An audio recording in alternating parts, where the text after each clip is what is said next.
ඒ උඹ දන්නේ මොකක්ද? සුමන පාල මාමා මොකද සුමන පාලම මාරුවෙන් හිටියේ කොහොමද මැරලාද? ඒ උඹට පිස්සුද ඇයි?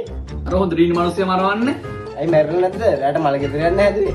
බෝවගේ තිරසනේ බේසිකියෝ ඉතින් ඔබ සුමන පාලමාවෙක් ගැන නේ කිව්වේ. ඉතින් ඔබ කියන්න දෙන්නේ නැහැ මදින් පයින්නවානේ හරි කියපන්.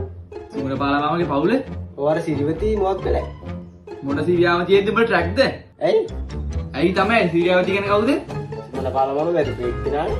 පිස්සුද උඹට දයාවතින් නැන්දනේ බැදලා ඉන්නේ ආ දැන් දයාවති වෙන්නේ නැති බැදලා ඉන්නේ. ඉස්සර බැදලා හිටියේ සිරිවති. හරි දැන් මොකද්ද වෙලා තියෙන්නේ කියපන්. උඹ ඉතින් කියන්න දෙන්නේ මගේ ට්‍රක පන්නනවනේ ඒ හරි කියපන් ඉතින්. සුමන පාලගේ දූ ආ සිත්මිනේ මම දන්න මොකක් කළේ? උඹ මාව පිස්සෙක් කරනෝ ඇයි? සිද්මි කියන්නේ කවුද සුමන පාලමාමගේ දූනේ. පිස්සුද බේසිකියෝ උඹට ඇයි ඇත්තනේ ඉතින්. මම දන්න සිද්මින්නේ රසිනිතය සුමන පාලගේ දූ ඒ සිරාවට මේ ඕබම් මගේ ටක පන්නන්න හදන්න එපා හරි හරි සුමන පාලගේ දෙවෙනි කසාදේ දරුවා වෙන්නේ නැති. ඔබ කිව්ව දයාවතීගේ.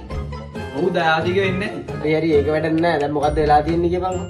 ඒ කෙල්ල පැනලා ගිහිල්ලානේ කොහෙද ගිහිල්ලා තියෙන්නේ? අනේ බේසිකියෝ මගේ ටක පන්නන්න එපා ඇයි? ඇයි තමයි කොල්ලෙක් එක පැනලා ගිහිල්ලා තියෙන්නේ අනේ ඵලයන් ඒකේ හැම කෙල්ලෙක්ද බං? නැත්තම් ඔය ගිහින් තියෙන්නේ අවුනේ සුමන පාලමාම. ඔව් බා කාත් එක්ක පැනලා ගිහිල්ලා තියෙන්නේ. පසින්දුවත් එක්ක ඔබ මේ විහිළු කරන්න එපා මාත් එක්ක. ඇයි බේසිකියෝ පසුදු කියන්නේ සුමන පාලමාමගේ පුතානේ. ඔබ කුලියක් කාලා දිගහන් ඉන්නේ මගේ ටක පන්නන්නේ ඇයි ඇත්තනේ බං? ඔබගේ ආච්චි කියලා බං මං යනවා ඈ? Se acabó. Free drinks in the house. Word, word.